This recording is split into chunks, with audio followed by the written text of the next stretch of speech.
Finally, the end of Akira. I have gone insane reading this, and seeing how long this volume is isn't giving me any hope. So yeah, I don't want to waste any more time, so without any more hesitation, let us begin. Oh my God! We start the volume off with a continuation of last volume's end, with Kanada's crew fighting the Empire, and the Empire is really getting the upper hand in this fight. We then cut to the American military still fighting the higher up, and them hearing the noise outside. Yamada uses the confusion to attack the higher up, shooting him to death. The Empire manages to stop Kanada, but they find out quickly that he's still alive, and uses the robot to attack them. Meanwhile, Tetsuo is in a lot of pain and tells Kaori to run, but she refuses. However, she changes her mind when she sees Tetsuo's arm come off, and Tetsuo starts to grow a new one. We then see Clonal facing Tetsuo. Tetsuo is happy to see his arm is back, and the Clonal is shooting at Tetsuo. Turns out it's another airstrike similar to the one from Volume 2. We see everyone's reaction, and a member of the Empire suggesting to run away, but Tetsuo's assistant tells everyone to not to worry. As long as they have Akira on their side, nothing shall go wrong. We then cut to the military ship's reaction to the soul being activated, and that one of the military men says that he will sink the entire city of Neo Tokyo if he has to. Joker makes it to the field and sees Clonal and Tetsuo, and reacts when he sees Tetsuo. He shoots at Tetsuo. Again, this never works. As Joker flies past him, Tetsuo's flesh form follows Joker and tries to absorb him. Clonal tries to blast another soul beam, but it doesn't work this time. Tetsuo's flesh form is causing chaos in the area and is about to get Joker, but K's spirit form starts to fight the giant flesh baby, and it works for a bit. Kaori makes it to the Empire and tells them that Tetsuo needs help, and tells them where he's at. Tetsuo's assistant suggests killing Tetsuo since they have full loyalty to Akira, but Kaori is against the idea before she runs off to find Tetsuo, but Tetsuo's former assistant shoots her dead. Tetsuo feels Kaori's presence fading away and goes to find her in his regular form. Akira and the Empire finds the American military, and they know who each other is and start to fight each other. The military manages to kill one of the higher-ups of the Empire while they escort Akira away. Tetsuo finds a lifeless Kaori telling Tetsuo in her dying breath that she knew he had come. His former assistant sees Tetsuo and a dead Kaori and tells Tetsuo to fight the American military, but he refuses until his arm is attacked after being shot by a military-grade weapon. His former assistant blurts out that they can all die, referring to the military and Tetsuo, before the ceiling collapses on him and the people who were escorting Akira. Tetsuo turns into the giant baby form, and Yamada is fighting it. While this is happening, and turns out that the weapon Yamada has is a gun with some biochemical that kills Tetsuo's former assistant and some of the higher-ups from the Empire by asphyxiation. Akira avoids the smoke, but the only survivor aside from Yamada in a gas suit is Tetsuo. This shocks Miyako, who sends Tetsuo feels well after the gas. Turns out the gas is a drug that accidentally boosted Tetsuo. Tetsuo notes how great he feels before he sees Kaori's corpse, and then gets shot by Yamada, which angers him to the point where he explodes Yamada from the inside out. This shocks the three psychic users since Tetsuo has been able to control his powers, like they were worried for. As Tetsuo checks on Kaori, he sees Akira before they are interrupted by the arrival of Kanada and Kai. Tetsuo greets the two saying it's been a while, before they start shit-talking each other. Kanada tells Akira to get to safety. Before Kanada gets ready to fight Tetsuo, Kai leaves with Akira. Tetsuo starts to wear Yamada's clothes, while the two start to throw shade at each other. Kanada starts to shoot Tetsuo with a laser gun, which Tetsuo says is effective, but in the end doesn't even scratch Tetsuo in his current form. Kanada manages to get a clean shot, which actually hurts Tetsuo. They keep fighting. Meanwhile, Kai calls Joker to ask how it's going, before Kai meets up with one of the crew members from Joker's crew. And Kai tells them that they found Tetsuo and that Kanada is fighting Tetsuo, and then instructs the guy to get Akira to safety and to tell Joker before he goes back to Kanada with the motorbike. We then cut back to Kanada versus Tetsuo Tetsuo, where Kaneda is losing hard. Tetsuo is ready to finish Kaneda off, but Kei appears and starts the fight. Miyako telepathically tells Kaneda to get out of there. Tetsuo causes an explosion to happen, which makes Kei fall down, and Tetsuo follows her, and the fight continues. Tetsuo creates another explosion, which makes the ceiling fall. And then Tetsuo asks if she's already done. Tetsuo's powers is so strong that it actually makes all the electronics disabled, and even Akira feels it. We see Ryu reacting to it, alive. And even the military comes and gets ready to nuke Neo Tokyo. They start dropping bombs, which causes chaos in the city. Miyako learns of the attack, and before telling the monks to get Masura and Kyoko to safety before the temple collapses. The stadium also gets bombed, but the Empire doesn't give up. Tetsuo's fight with Kei still goes on before Tetsuo gets distracted by the military bombing the place. He notes that the military is putting on a big show. Kaneda tries to use the chance to shoot Tetsuo, but he notices the wires were cut and Tetsuo gets ready to fight Kei while his entire body is hurt. Tetsuo closes her in rock and she yells for Kaneda. And at the same time, Kaneda rushes at Tetsuo and uses the laser gun as a melee weapon and hits him in the head. Kei is saved due to Tetsuo getting knocked out. The military gets ready to activate the soul beam of their own, and at the same time, Tetsuo gets back up to fight Kaneda in a typical street brawl. But their fight is cut short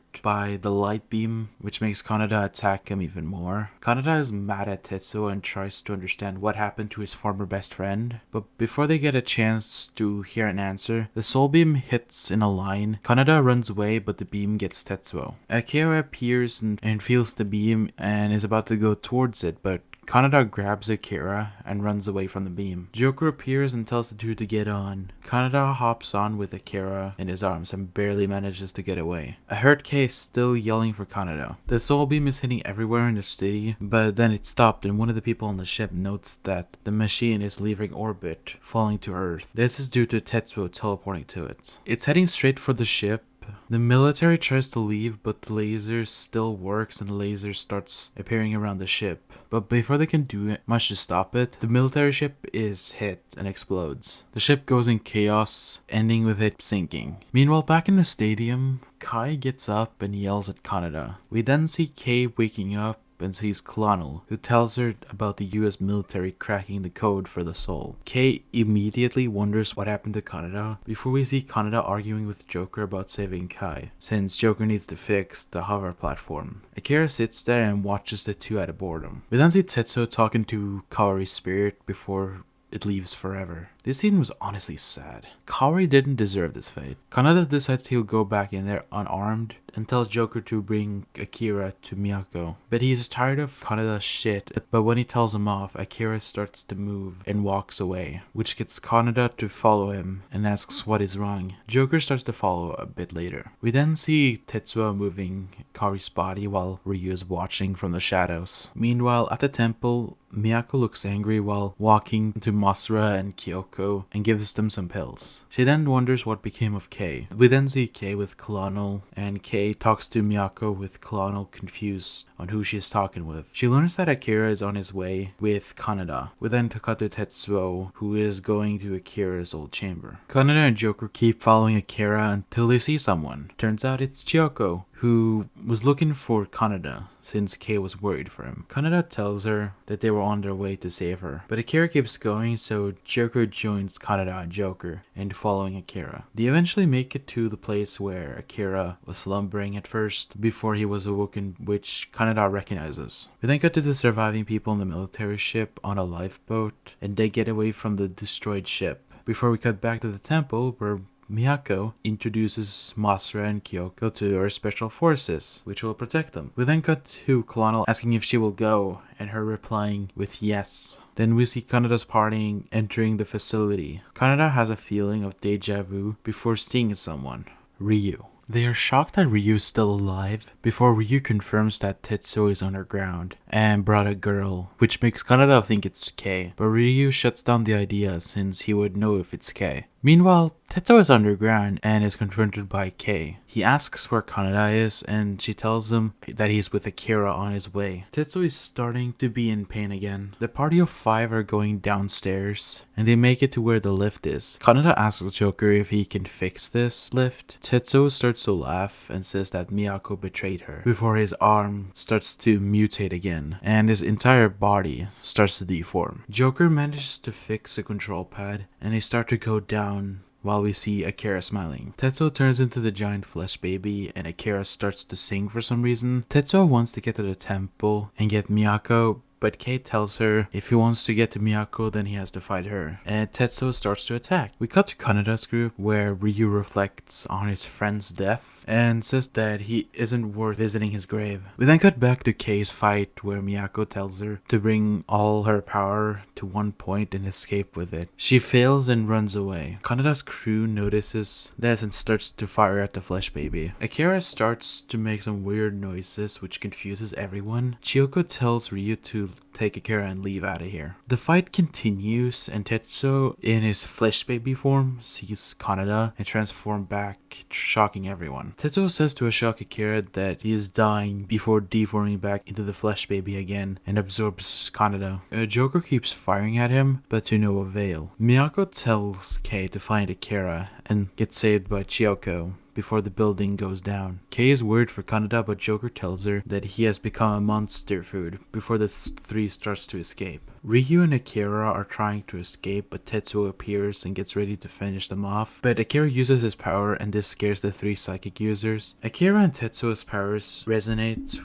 with each other and is about to cause a chain reaction to happen. But then Ryu shoots Akira. This might be a bad idea since all the psychic users reacted to his powers vanishing in a bad way. Tetsuo decides to go where Miyako is, and she tells Masura and Kyoko to meet up with Akira while she and the monks will fight Tetsuo. The ground starts to break beneath them and Miyako starts to ask where Kei is, and then we cut to her with Joker and Kyoko. The 2 are able to escape, but she tells them that she has to stop Tetsuo and leaves the 2. Miyako gets ready to fight Tetsuo, and when he arrives, he wastes no time in attacking. They're getting the upper hand for a while, but Miyako notes that Tetsuo will use his powers for anger and hatred. Kei appears and tries to warn them that Kaneda is inside, but Miyako and her monks keep attacking Tetsuo, and it falls to the ground. Due to the strong power used in the fight, the temple collapses even more. Masura and Kyoko's spirits make it to where Akira is. He can barely speak, but the 2 are glad he's alive. Akira asks how Takashi and the others are doing, and we see Takashi and some of the psychic kids' spirits come down and greet Akira. Masura and Kyoko asks if Akira can use his powers, and he nods. You can also see Ryu being crushed by some metal, so rest in peace, Ryu. Tetsuo is still alive, and bystanders from the temple react to Tetsuo in fear. Miyako starts to yell out for Kei, and she arrives behind her and tells her to give her one final push against Tetsuo. But Miyako and the others' powers are exhausted, so Kei has to do it.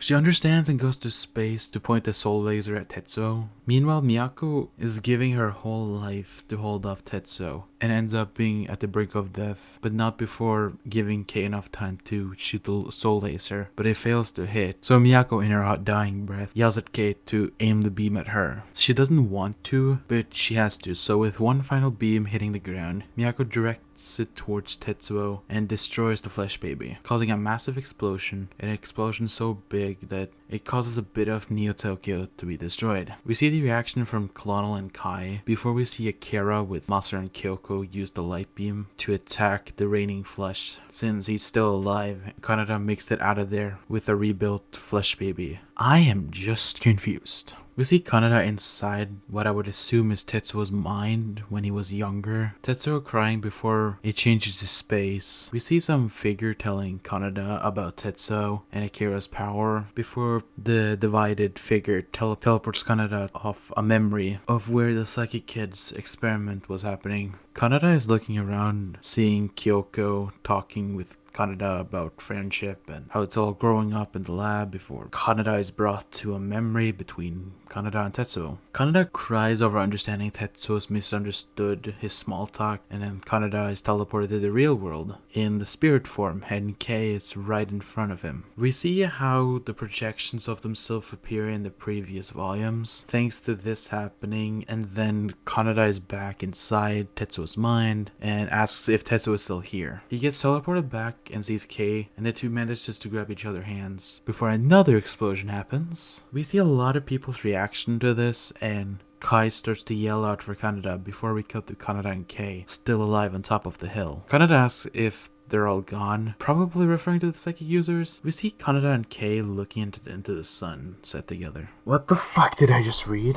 Oh my god. Even me just reading this scripts of what I saw in the series is just so fucking confusing. Even I couldn't even note anything good explaining this. Oh my fucking god.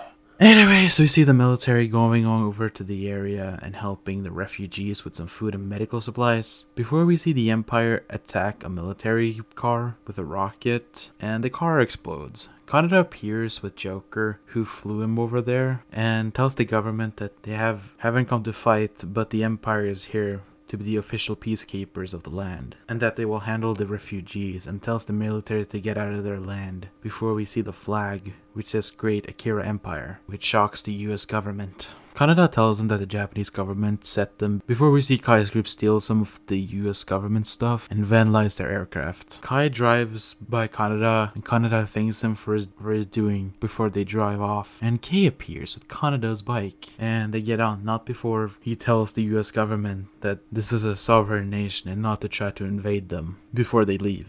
And Kaneda tells them that Akira's memory lives on in their heart. Kaneda and Kei drives off, but not before they meet Colonel, who asks them if he thinks he can beat them. Kaneda asks if he wants to join them, but he refuses and says their goodbyes before leaving. We see some of the people from the ship talk about the legend of Akira never dying before we see Kaneda and his crew driving off, and we see the ghost of Yamagata, the guy who died from volume 1, to Tetsuo, and Tetsuo driving with them as they drive off to the giant city together. And that is how Akira the manga ends. Overall, this series is fine. Had its hype moments, but it's not a perfect media. But I'll say it was sometimes fun to read. The ending was confusing as hell on reflection. Even me reading what I noted down was confusing. And it made sense for what Akira series is. Overall, my ranking will be a 7 out of 10. So yeah, that's it for Akira. I'll probably continue Promised Neverland from now on, and I might cover the Akira movie in the future. I'm also planning a new series where I'm gonna do reviews of whole sagas, or specifically arcs in 1,000 words, and I'm gonna be starting off with Hajime no Ippo with that, so look out for it. But yeah, hopefully you guys enjoyed, and I'll see you everyone next time. Bye-bye.